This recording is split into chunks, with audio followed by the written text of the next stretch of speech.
வணக்கம். செல்வகுமாரின் மாலை வானிலை ஆய்வறிக்கை. அதிகாரப்பூர்வ வானிலை அறிக்கைக்கு இந்திய வானிலை ஆராய்ச்சித்துறை அறிக்கையை பார்க்கவும். 2026 மார்ச் 3 செவ்வாய்க்கிழமை மாலை ஆய்வறிக்கை.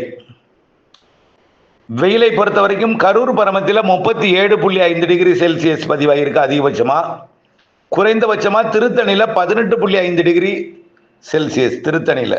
திருத்தணியில சமவெளி பகுதியில் 18.5 டிகிரி குறைந்தபட்சம், அதிகபட்சம் கரூர் பரமத்தி 37.5. கொடைக்கானல்ல 7.2 தான், மலைப்பகுதிகளில் 7.2 தான் குறைந்தபட்ச வெப்பம் பதிவாயிருக்கு. அப்போ இரவு நேரத்தில் குளிர் நிலவுகிறது. இந்த குளிர் தொடர்ந்து இருந்து கொண்டுதான் இருக்கும். நள்ளிரவுக்கு பிறகு அதிகாலை காலை நேரத்தில் குளிர் நிலவும். பிறகு படிப்படியாக வெப்பம் அதிகரிக்கும். உச்சபட்ச வெப்பம் கடலோரத்தில் மதியம் 2:30 மணிக்கும், உள்ளே அப்படியே 3:30 4:30 மணிக்கும் உள்ளே அதிகமாக வெப்பத்தை காட்டும். ஈரோடு போன்ற பகுதிகள், கரூர் பரமத்தி போன்ற பகுதிகளுக்கெல்லாம் வெப்பம், உச்சபட்ச வெப்பம் என்பது 3 மணிலேருந்து 4 மணி வரைக்கும் அந்த நேரத்தில் தான் அதிகபட்ச வெப்பத்தை கொண்டு வரும். இது வரக்கூடிய 8ஆம் தேதி வரை இந்த வெப்பம் நிலவும். 8ஆம் தேதி வரை இரவு நேரத்தில் குளிரும், பகல் நேரத்தில் அதிகபட்சம் 100 டிகிரியை தாண்டாது. ஆனா நிறைய பேர் சொல்றீங்க, என்ன வெயில் இப்படி கொளுத்துது, இது மார்ச்ங்கிறதே மறந்துட்டீங்க. மார்ச், சில ஆண்டுகள் பிப்ரவரியிலே வெயில் கொளுத்தி இருக்கு. மார்ச் இது சராசரி வெப்பம் தான். இது கொடைக்கானல்ல குறைந்தபட்ச வெப்பநிலை 7 டிகிரி பதிவாயிருக்கு. திருத்தணியில 18 டிகிரி குறைந்தபட்ச வெப்பநிலை பதிவாயிருக்கு. எல்லா மாவட்டங்களும் 22, 23 குறைந்தபட்ச வெப்பநிலையா பதிவாயிருக்கு. எல்லா இடத்துக்கும் இதுக்கு மேல கிடையாது. குறைந்தபட்ச வெப்பநிலை அதிகபட்சமா 23, 24க்கு மேல இல்லை. பெரும்பாலும் கடலோரம்னா 22 டிகிரி, உள்ளே 23, 24 அப்படிதான் இருக்கு குறைந்தபட்ச வெப்பநிலை. இரவு நேரம் குளிர், பகல் நேரம். இது என்ன காரணம்? உயரழுத்தம். 24 மணி நேரம் உயரழுத்த காற்று இறங்கிட்டே இருக்கும். இரவில் வரும்பொழுது அது குளிர்ந்த வானிலையை கொடுக்கும். அதே உயரழுத்தம் வெப்பமடைந்த அந்த காற்று மேற்கே போய் அனலை கொடுக்கும். இது 8ஆம் தேதி வரைக்கும் தான். 9ஆம் தேதியிலிருந்து வெப்பம் குறையும். 9ஆம் தேதியிலிருந்து கிழக்கு காற்று வரும். இந்திய வானிலை ஆய்வு நிறுவனமே நம்ம சொன்ன மாதிரியே சொல்லியிருக்காங்க. இன்னைக்கு இலங்கை அருகே காற்று சுழற்சி, புதிதாக ஒரு காற்று சுழற்சி நிலநடுக்கோட்டு இந்திய பெருங்கடலில், சுமத்ரா அருகே தென்கிழக்கு வங்கக்கடல் மற்றும் நிலநடுக்கோட்டு இந்திய பெருங்கடலில் இருப்பதாக அறிக்கையிலே வெளியிட்டாங்க. நாம ஏற்கனவே சொல்லியிருக்கிறோம். இந்திய வானிலை ஆய்வு நிறுவனம் அறிக்கையை பாருங்க, அந்த 2 சிஸ்டத்தையும் அவங்க போட்டிருக்காங்க. அடுத்ததாக 15ஆம் தேதிக்கு மேல ஒன்று வரும். ஓகேங்களா? ஓகே, இவை எல்லாம் எந்த இடத்தில் அமையும், இரு காற்று இணைவை எங்கே ஏற்படுத்தும் அப்படிங்கிறத பொறுத்து தான் மழை இருக்கு. ஆனால் இப்போதைக்கு இப்போ இருக்கக்கூடிய இலங்கை அருகே இருக்கக்கூடிய இந்த காற்று சுழற்சியால மழை இருக்காது. மேகமூட்டம் ஏற்படும். நாளைக்கு நாளை மறுநாள் மேகமூட்டம் வரும், ஆனால் மழை இருக்காது. மேற்கு தொடர்ச்சி மலையில கொஞ்சம் கூடுதல் மேகமூட்டம் இருக்கும். கேரளாவில் மழை இருக்கும். அடுத்த நிகழ்வு 8ஆம் தேதியிலிருந்து நன்றாக கிழக்கு காற்று ஏறி வெப்பத்தை தணிக்கும். உயரழுத்தம் விலகி இருக்கும். உயரழுத்தம் தான் இரவுல குளிரும் பகல்ல வெயிலும் கொடுக்கிறது. ஆனா கிழக்கு காற்று வந்ததுன்னா சீரா இருக்கும். அந்த 25 டிகிரியாவே இருக்கும். அதிகபட்சம் 25, குறைஞ்சபட்சம் 25, அதிகபட்சமா 34, 35க்குள்ளதான் இருக்கும் செல்சியஸ்ல. ஆகவே வெப்பம் 8ஆம் தேதிக்கு மேல குறையும். அப்படியே படிப்படியே சூரியன் குத்துக்கத்து நிலநடுக்கோட்டுக்கு வந்துட்டு இருக்கு. ஆனா அந்த நேரத்தில் அதிகரிக்க வேண்டிய நேரத்தில் குறையுதுன்னா, அப்போ குறைந்த அடுத்த காற்று சுழற்சி காரணமா கிழக்கு காற்று தமிழ்நாட்டில் 8ஆம் தேதிக்கு மேல 9ஆம் தேதியிலிருந்து ஏறப்போகுது. அது மாத இறுதி வரைக்கும் கொஞ்சம் குறைஞ்சுதான் இருக்கும் வெப்பம்.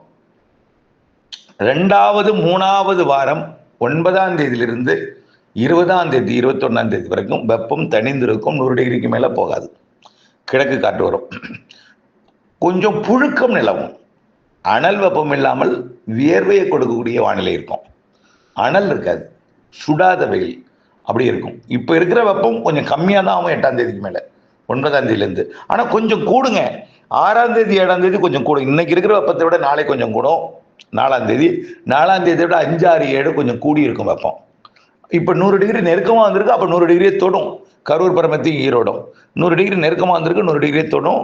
100 டிகிரி தாண்டாது. ஒருவேளை போனால் 100 டிகிரி புள்ளி 100.1 1 டிகிரி ஃபாரன்ஹீட் 2.2 அப்படி வரும், அவ்வளோதான் வரும். பெருசாக போயிடாது. 101 102 போயிடாது.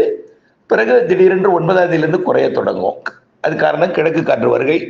அது மழைப்பொழிவு எங்கே கொடுக்கணும் பார்த்தீங்கன்னா, மேற்கு மாவட்டங்கள், மேற்கு தொடர்ச்சி மலைப்பகுதிகள், மேற்கு மாவட்டங்கள், குறிப்பாக தென் மாவட்ட மேற்கு தொடர்ச்சி மலைப்பகுதிகளுக்கு மழை வாய்ப்பு இருக்கு. எப்போ 9ஆம் தேதிக்கு மேல தென் மாவட்ட மேற்கு தொடர்ச்சி மலை கேரளாவுக்கு கண்டிப்பா உண்டு. இதுல 12ஆம் தேதி 13ஆம் தேதிக்கு மேல கேரளாவுக்கு கனமழையே இருக்கு, கர்நாடகாவுக்கும் கனமழை இருக்கு. 12ஆம் தேதி 13ஆம் தேதி 14 மேற்கு தொடர்ச்சி மலையில 12 13 14 கொஞ்சம் நல்ல மழையே தெரியுது. தென் மாவட்ட மேற்கு தொடர்ச்சி மலையிலையும் 10 11க்கு மேல கொஞ்சம் நல்ல மழையே தெரியுது. 20ஆம் தேதிக்குள் நல்ல மழை பொழிவை திரும்ப திரும்ப எல்லா இடத்துக்கும் கொடுத்துட்டே இருக்கும். 9லிருந்து வானிலையில மாற்றம், 9லிருந்து 20 வரைக்கும் நம்ம ஏற்கனவே சொல்லியிருக்கோம். அது டெல்டாவிற்கெல்லாம் கொடுக்குமா, கடலோர மாவட்டங்களுக்கு கொடுக்குமா, அல்ல மேகமூட்டத்தை மட்டும் கொடுக்குமா, இவெல்லாம் ஆய்வில் இருக்கு. கண்டிப்பா வெப்பம் தணிஞ்சிருக்கும், மேகமூட்ட வானிலை, மழை வருவது போன்ற வானிலை, மழை சாரல் தூறலுக்கெல்லாம் வாய்ப்பு இருக்கு. அதை நாம வரக்கூடிய நாட்கள்ல உறுதிப்படுத்தலாம். ஆனால் நிகழ்வு இருக்கு. நிகழ்வு எங்கே மழை தரும், மேற்கு தொடர்ச்சி மலைக்கும் கேரளாவிற்கும் உறுதியாக தெரியுது. எப்போ 10ஆம் தேதிக்கு 9ஆம் தேதிக்கு மேல, 9ஆம் தேதியிலிருந்து வச்சுக்கலாம், அது கொஞ்சம் கொஞ்சமா அதிகரிக்கும். நல்ல மழைன்னா 12 13 14 15 தேதியில கேரளாவுக்கும் மேற்கு தொடர்ச்சி மலைக்கு நல்ல மழை தெரியுது. ஆனா ஒதுக்கி தான், எல்லாருக்கும் ஒரே மாதிரியே இருக்காது. இப்போ கடந்த சில நாட்களுக்கு முன்பு கொடுத்ததை விட கொஞ்சம் கூடுதலாக இருக்கலாம் கேரளாவுக்கு, மேற்கு தொடர்ச்சி மலைக்கு. புரியுங்களா? ஆனா நம்ம 2வது வருது பாருங்க ஒரு நிகழ்வு, அதாவது 14க்கு மேல் 14லிருந்து 20க்குள் அது கொஞ்சம் வலுவான மழைப்பொழிவை தரும். அவையெல்லாம் இன்னமும் நம்ம கடல் பகுதிக்கே வரல, அதெல்லாம் தென்சின கடற்பகுதியில் இருக்கு. இப்போ அது வந்த பிறகுதான் எல்லாமே ஒரு உறுதி செய்யப்படும். கண்டிப்பா மழை இருக்கு. ஆனா தூறலா, நனைக்கு மழையா, ஒதுக்கி தான் கண்டிப்பா பரவலா இருக்காது. ஏன்னா கோடை மழை, இந்த கோடை நேரத்தில் இந்த நிகழ்வெல்லாம் ஒரு வழக்கத்திற்கு மாறானது தான். இந்த மாதிரி நிகழ்வு வர்றது வழக்கத்துக்கு மாறானது தான். சாரல் தூறலை கொடுக்குமா, நனைக்கும் மழை பொழிவை கொடுக்குமா, இவையெல்லாம் நம்ம மேற்கு தொடர்ச்சி மலைக்கு கண்டிப்பாக மழை இருக்கு 12லேருந்து 20க்குள்ள. அதே போல் மாத இறுதிலையும் அந்த நிகழ்வு தெரியுதுங்க. மார்ச் இறுதிலையும், மார்ச் இறுதி வாரம் 4வது வாரம் மழை இருக்கு. ஏப்ரல் மே வெயில் கொஞ்சம் கூடி 104க்கு மேலே போகாமல் 100லேருந்து 101க்குள்ள இந்த அதிகபட்ச வெப்பம் எல்லா இடத்துக்கும் 104ன்னு சொல்லலை, தெரியுதுங்களா? கடலோர மாவட்டங்களுக்கு எப்பயாவது 100 எட்டுமாங்கிறது சொல்ல முடியாது, 100 நெருங்கும், அப்படிதான் சொல்லணும். உள்ள 104 வரைக்கும் போகலாம், 102 103 என்னைக்காவது ஒரு நாள் 104 போகும். அந்த கரூர் ஈரோடுலாம் அது எப்போதும் இருக்காது. இடையில திடீர்னு மழைக்கும் சாதகம் இருக்கு, நிகழ்வு இருக்கு. மாதத்துக்கு ஒரு 3-4 நாள் மழை இருக்கு, ஏப்ரல்லையும் இருக்கு, மேலையும் இருக்கு. அதை நம்ம ஏற்கனவே திரும்ப திரும்ப சொல்லிட்டு வரக்கூடிய ஒரே தகவல் தான். இப்போ உங்களுக்கு என்ன தேவை? வரக்கூடிய 8லிருந்து 20ஆம் தேதிக்குள்ள உள்ள நிகழ்வு எங்கே மழை தரும், அதுதான் ஆய்வில் இருக்கு. தொடர்ந்து இணைந்திருங்கள். அப்டேட் சொல்லுங்கள். நன்றி.